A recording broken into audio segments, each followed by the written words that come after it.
पहली बार आखिरकार कैमरे के सामने आए जगदीप धनखड़। राष्ट्रपति भवन में प्रधानमंत्री, राष्ट्रपति, तमाम नेता, कैबिनेट मंत्री, विपक्ष के नेता सब मौजूद थे, लेकिन सबकी नजरें थी, सारे कैमरे वो टटोल रहे थे कि जगदीप धनखड़ की एंट्री कब होती है।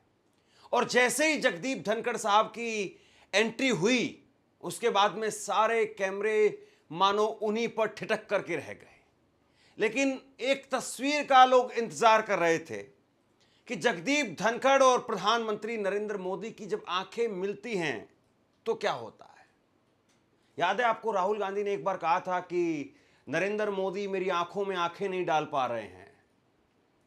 तो आज इंतजार हो रहा था इस बात का कि वो तारीख, वो रात, वो दिन, यानी 21 जुलाई जब 40 किलो जलेबी बंटवा करके आए थे जगदीप धनखड़ और उसके बाद में इस्तीफा देकर के चले गए, तो जगदीप धनखड़ की आज जब प्रधानमंत्री नरेंद्र मोदी से मुलाकात होती तो किस तरीके की तस्वीरें सामने आती, इस बात को लेकर के सबको इंतजार था। लेकिन वो इंतजार ही रह गया। नरेंद्र मोदी की अभी तक कोई ऐसी तस्वीर सामने नहीं आई कि उन्होंने हाथ मिलाया हो जगदीप धनखड़ से नमस्कार, मुलाकात किया हो। मैं कई सारी अलग अलग एजेंसियों पर ये तस्वीरें तलाश कर रहा था, लोग भी तलाश कर रहे हैं। कई अलग अलग चैनल्स पर मैं देख रहा था, बहुत सारे कैमरे वहाँ पर लगे हुए थे। ANI का कैमरे से फुटेज आ रही थी, DD का फुटेज जो है वो सामने आ रही थी, लेकिन किसी फुटेज में दोनों नेता एक साथ नहीं दिखे। कुछ तस्वीरें जरूर सामने आई, कुछ तस्वीरों में जगदीप धनखड़ वो बीजेपी के नेताओं के साथ में जरूर दिखे, लेकिन प्रधानमंत्री नरेंद्र मोदी के साथ में नहीं दिख पाए। धनखड़ साहब, आज जब धनखड़ साहब की एंट्री हुई, जरा एक बार ये तस्वीर देखिए। धनखड़ साहब की जब एंट्री हुई तो एंट्री के वक्त में उनके चेहरे पर हल्की सी एक मुस्कान थी। अब ये मुस्कान कुटिली है, ये मुस्कान उनकी चिरपरिचित अंदाज वाली है। इसको बॉडी लैंग्वेज एक्सपर्ट जो है वो बताएंगे कि ये मुस्कान कैसी है, और लोग अलग अलग तरीके से अपने अपने तरीके से जो है वो इसको डिफाइन करेंगे। लेकिन मुझे लगता है कि शायद आज धनखड़ साहब वहाँ पर पहुँच करके उनकी मुस्कान, वो सब ये कह रहे थे कि लो मैं आ गया, लो मैं आ गया। और उसके बाद में जिस तरीके से हाथ जोड़ करके उन्होंने सबको नमस्कार किया, भाजपा के नेताओं को भी नमस्कार किया, विपक्ष के नेताओं को भी नमस्कार किया, कुछ पुराने साथियों को नमस्कार किया, और फिर उसके बाद में पूर्व उपराष्ट्रपति की कतार में बैठ गए। पहले डॉक्टर हमीद अंसारी, फिर वेंकैया नायडू, और उसके बाद में उनकी कुर्सी लगी जगदीप धनखड़ की पूर्व उपराष्ट्रपति के तौर पर। लेकिन काफी समय तक वो अपनी पत्नी के साथ में ही बात करते हुए नजर आए। हाथों की उंगलियों को बार बार वो रगड़ रहे थे। कई बार ऐसा जो स्वभाव है आदमी का तब दिखाई देता है जब आदमी नर्वस होता है या कहीं पर आदमी जाना नहीं चाहता हो, लेकिन मजबूरन वहां पर उसे जाना पड़े। तो बहुत बार ऐसा होता है कि उस बेचैनी में वो अपने हाथों की उंगलियों को मसलने लगता है, नाखूनों को काटने लगता है, होठों को दबाने लगता है। इस तरह के हाव भाव तब दिखाई देते हैं।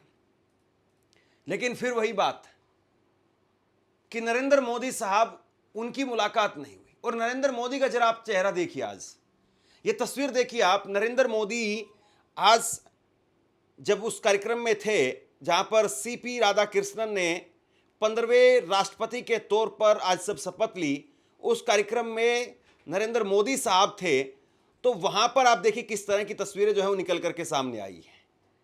नरेंद्र मोदी, उनके चेहरे पर कोई हंसी के हाव भाव नहीं थे।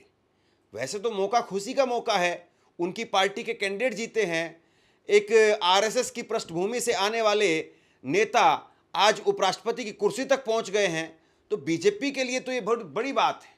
और बीजेपी या RSS वो तो इसको एक ग्लोरी के तौर पर दिखाती है।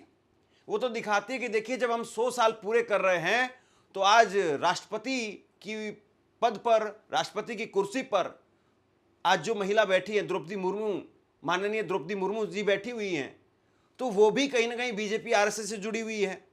उपराष्ट्रपति के पद पर वो खांटी RSS के आदमी हैं, और प्रधानमंत्री तो प्रचारक रहे RSS के। यानी मोहन भागवत से लेकर के और मोदी तक, और उसके बाद में उपराष्ट्रपति, राष्ट्रपति तक, हर जगह तो आरएसएस और आरएसएस ही दिखाई दे रही है।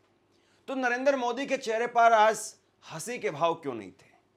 क्या इस बात को लेकर के नाराजगी थी कि ये चुनाव क्यों हुए?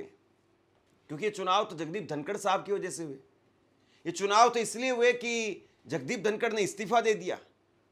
ये चुनाव इसलिए हुए कि जगदीप धनखड़ शायद वो उस तरह से काम नहीं कर रहे थे जिस तरीके से मोदी और आरएसएस और बीजेपी चाहती थी।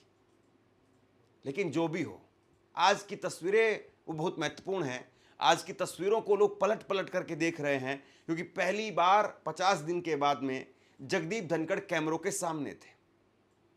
इससे पहले उनकी 2 दिन पहले जब उपराष्ट्रपति चुनाव का डिक्लेयर हुआ 9 तारीख को, उस वक्त में एक प्रतिक्रिया आई थी और उस वक्त में अपनी प्रतिक्रिया देते हुए भी उन्होंने बड़े नपे तुले अंदाज में जो है वो बधाई दी थी। नपे तुले अंदाज में कुछ शब्दों का चयन करते हुए सीख और एक तरीके से उनके सामने एक बड़ी पिक्चर, बड़ी लकीर खींचते हुए जगदीप धनखड़ ने उनको बधाई दी। आपसे कुछ कहना चाहता हूं, आज के वक्त में पत्रकारिता करना कितना मुश्किल काम है, लेकिन अगर ऐसे में भी कोई आपकी खबर दिखा रहा है, कोई आपके मुद्दे पर बात कर रहा है, तो आपको भी उसका साथ देना चाहिए।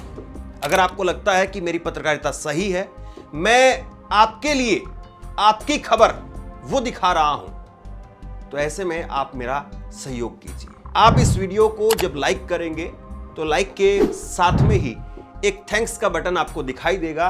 उस थैंक्स के बटन पर आप क्लिक कीजिए और जो भी सहयोग राशि दे सकते हैं वो दीजिए।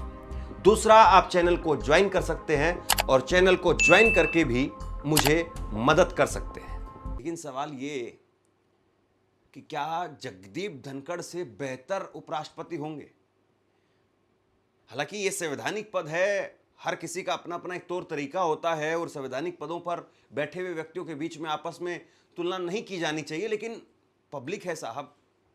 और आजकल राजनीति ऐसा हो गई है जैसे कि चाय की चुस्की, हर आदमी चुस्की ले लेकर के उसको पी रहा है।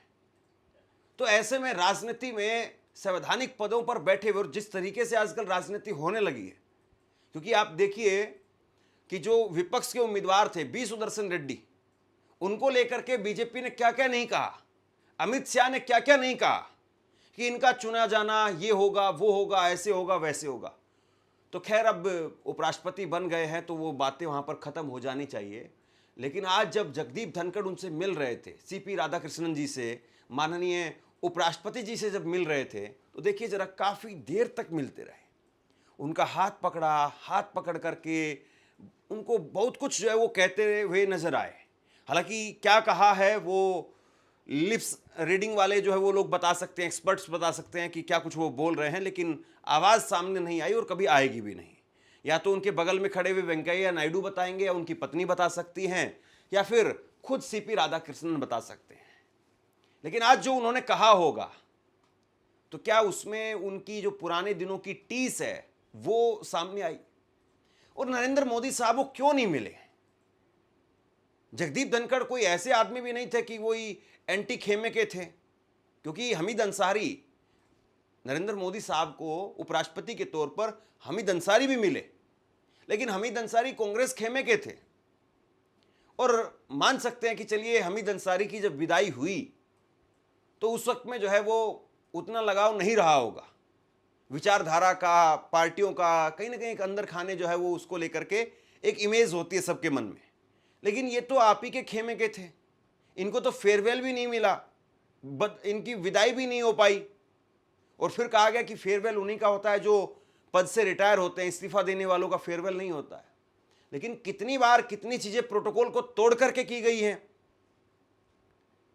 कोई विदेशी मुल्क से कोई शासक आता है तो उसको प्रोटोकॉल तोड़ करके प्रधानमंत्री लेने के लिए जाते हैं एयरपोर्ट पर। और जब ये कह देना कि अब की बार ट्रंप सरकार, ये कहां प्रोटोकॉल में आता है और कहां विदेश नीति में आता है, तो नरेंद्र मोदी बहुत ज्यादा प्रोटोकॉल का ख्याल रखने वाले आदमी नहीं है। वो ये मानते हैं कि मेरी राजनीति मेरे हिसाब से चलती है, मेरी राजनीति की लकीर मैं खींच रहा हूं। तो ऐसे में जगदीप धनखड़ साहब जो जिस तरीके से आज वो नजर आ रहे थे, क्या वाकई आने वाले दिनों में बहुत कुछ करेंगे क्या? और कहीं ना कहीं नरेंद्र मोदी के मन में एक टीस ये भी होगी कि जगदीप धनखड़ ने इस्तीफा भी दे दिया, हमने एक नए उपराष्ट्रपति के पद पर जो है वो सीपी राधाकृष्णन को बैठा भी दिया, लेकिन वो नंबर नहीं आए जिन नंबरों की दरकार थी, क्योंकि उस तरीके से नंबर तो नहीं आए, ये सच्चाई है। पिछली बार 182 मिले थे सिर्फ विपक्ष को, 182 वोट, और इस बार 300 वोट मिल गए। पिछली बार बीजेपी को 528 में से सीधे 452 पर आ गए, यानी सीधे सीधे 76 वोटों का जो है वो नुकसान हो गया, और विपक्ष को 182 से 300 पर चले गए, 118 वोटों का फायदा हो गया। नरेंद्र मोदी सब कुछ लगा करके भी, बीजेपी के नेताओं ने तो कहा कि झटका खाइए, हालांकि वहीं पर समाजवादी पार्टी के सांसद ने गिरिराज सिंह को हाथ पकड़ करके बोल दिया कि बीफ खाने वाले लोग हैं। ये सब कुछ मैं अपने से नहीं कह रहा हूं, ऑन कैमरा जो हुआ है वो आपको बता रहा हूं, और ऑन कैमरा ये इस चुनाव में हुआ है। इस चुनाव में हाथ पकड़ करके ले जा रहे थे बीजेपी के सांसद गिरिराज सिंह राजीव राय का, और राजीव राय का जब हाथ पकड़ करके ले जा रहे थे तो कहा कि झटका मीट खाइए, झटका मीट खाइए और एनडीए के उम्मीदवार को जिताइए। और वहीं पर जो है वो राजीव राय ने हाथ पकड़ करके दोबारा खींचा और कहा कि ये एनडीए वाले तो बीफ खाने वाले लोग हैं। मुंह पर इतनी बड़ी बात बोल दी थी, और बीजेपी की स्थिति क्या है इस बात को समझिए आप। उनके मुंह पर कैमरे के सामने एक सांसद ने कह दिया कि ये बीजेपी के लोग, एनडीए के लोग, ये बीफ खाने वाले लोग हैं, और गिरिराज सिंह की उल्टी हिम्मत नहीं हुई वो चूं तक कर पाए, क्योंकि उन्होंने सेल्फ गोल कर लिया था पहले ही। ये झटका वाली बात, ऐसी बात आप बोलोगे, जवाब तो आपको मिलेगा ना। अरे चुनाव हो रहा है, चुनाव करवाइए। दरअसल क्या हुआ था कि नरेंद्र मोदी जी ने अलग अलग सांसदों को जिम्मेदारी दी थी। अब बिहार में चुनाव है तो बिहार के किसी सांसद को जिम्मेदारी ना दें तो बिहार का वोटर नाराज हो जाता, या बिहार में परसेप्शन खराब हो जाता।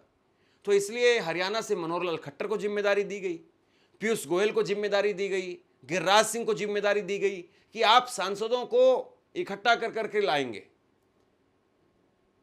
और सांसदों को इकट्ठा करके ला करके वोट डलवाएंगे। जैसे गांव देहात में होता है कि आपको औरतों का वोट डलवाना है, आपको बुजुर्गों का वोट डलवाना है, फिर कोई एक छिछोरा टाइप का एक लोंडा होता है, उसको स्कॉर्पियो फॉर्च्यूनर गाड़ी दी जाती है कि भाई तेरे को जो है वो हवाबाजी करके और युवाओं का वोट डलवाना है। तो इस तरीके से जो जिम्मेदारी गांव देहात में प्रधानी के चुनाव में दी जाती है, उस तरीके से जिम्मेदारी तय की गई थी कि आपको लंच करवाना है, आपको डिनर करवाना है, आपको यहां पर व्यवस्था देखनी है। गिरिराज सिंह को भी व्यवस्था दी गई थी कि आप भी जो है वो व्यवस्था देखिए, और गिरिराज सिंह ठहरे गिरिराज सिंह, वो वैसे तो पाकिस्तान भेजने के एक्सपर्ट माने जाते हैं, तो उन्होंने कह दिया कि भैया झटका मीट खाइए। लेकिन राजीव राय ने बहुत तगड़ा जवाब दिया कि बीफ खाने वाले लोग बैठे हैं, और उसके बाद चुपचाप निकल गए। आत्मा की आवाज, झटका मीट खाइए और एनडीए के उम्मीदवार को वोट दीजिए। आप किसके सुन रहे हैं?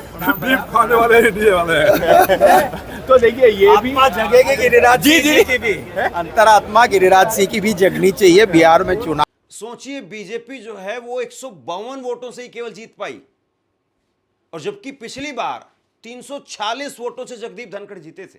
346 कहां पर और 152 कहां पर। इसीलिए आज मोदी जी का चेहरा उतरा हुआ था। किसको डर नहीं लगता है, किसको जो अपनी कुर्सी प्यारी नहीं लगती है, और किसको कुर्सी में से जब कुशन कम होने लगे तो किसको जो है अनकंफर्टेबल फील नहीं होता है। सबको होता है। जब आप 346 से आकर के सीधे 152 पर गिरेंगे, और वो जगदीप धनखड़ आपके सामने आकर के मुस्कुरा करके सबसे मिलेंगे। अब हालांकि किसी दूसरे एंगल से उनकी मुलाकात हुई हो, बाद में तस्वीरें सामने आ जाएं तो अलग बात है, लेकिन अभी तक चूंकि ये कार्यक्रम खत्म हुए और जब ये वीडियो में रिकॉर्ड कर रहा हूं, करीब 2 घंटे के ऊपर का वक्त हो गया है, और ऐसी कोई तस्वीरें सामने नहीं आई है, और नरेंद्र मोदी साहब ने भी कोई तस्वीरें ट्वीट नहीं की है। जो तस्वीरें सामने आई हैं, अमित शाह से मुलाकात हुई है, जेपी नड्डा से मुलाकात हुई है, बाकी मुखिया से मुलाकात नहीं हुई है। आप याद करिए, कई बार ऐसा होता है गांव देहात में या अलग अलग शहरों में भी, शादियों में, कि 2 परिवारों के बीच में मनमुटाव हो जाता है, और उसके बाद में बहू बेटियों को भेज दिया जाता है बेटों को भेज दिया जाता है कि ठीक है चाचा के घर पर शादी है तो तुम चले जाओ, लेकिन ताऊ जी खुद नहीं आते हैं। ताऊ जी जो है वो अपनी मूछों को वहीं पर ताव देते देते बैठक में बैठ करके हुक्का पीते रहते हैं। क्यों? क्योंकि ताऊ जी टसल में है और उधर जाकर के बहुएं जो है सुनाती हैं फिर कि तुमने ताऊ जी के साथ में ठीक नहीं किया। ताऊ जी बड़ा रो रहे थे, ताऊ जी को बड़ा दुख है कि वो अपने भतीजे की शादी में नहीं आ रहे, नहीं तो सबसे आगे सौ की गड्डियां उछालते हुए चलते घुड़चड़ी पर। तो कुछ ऐसी स्थिति आज जो राष्ट्रपति भवन में दिखी, जब राष्ट्रपति भवन में नए उपराष्ट्रपति का शपथ ग्रहण समारोह चल रहा था, लेकिन जगदीप धनखड़ साहब और नरेंद्र मोदी के बीच में दूरियां दिखी और जगदीप धनखड़ ने मुस्कुराते मुस्कुराते सबसे जो है वो हाथ मिलाया, नमस्कार किया। स्पेशली वो अमित शाह के पास में रुके और जाते जाते जेपी नड्डा से भी मुलाकात हुई, लेकिन मोदी साहब से नहीं हुई। अब इसके क्या मायने निकाले जाएं? और 25 सितंबर उसका तो इंतजार है ही। क्या चौधरी देवीलाल के जन्मदिन पर चौधरी जगदीप धनखड़ का एक नया अवतार देखने को मिलेगा? क्या उनकी एक नई राजनीति की धार देखने को मिलेगी? इस बात का इंतजार है। आप क्या सोचते हैं नीचे कमेंट बॉक्स में लिख करके जरूर बताइए। इस खबर को शेयर कीजिए। धन्यवाद।